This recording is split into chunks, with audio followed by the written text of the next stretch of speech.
روح. ولك اريد اشوفك شلون. بالليل تعال شوفني. زين شلون اشوفك بالليل؟ راح انام بصف ابوي واشد لك الشماغ برجلي حتى تعرفني. شديني كماغ برجلي. زين ليش نامين يم ابوك؟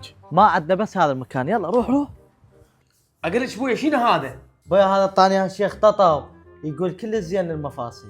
ابويا ما اعطيني اياه مفاصل كلش وجعني والف رحمه على والديك يا شيخ تطو. ان شاء الله يصير زين عليك يا شيخ تطو ويروح الالم مني. هاي شلون سالفه؟ ايه نايمين.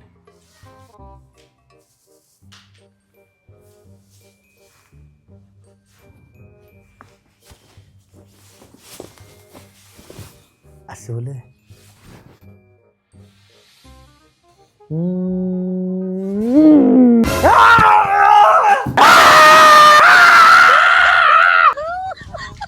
ها ابوي ايش بيك؟ شنو بيه جالس يتطوع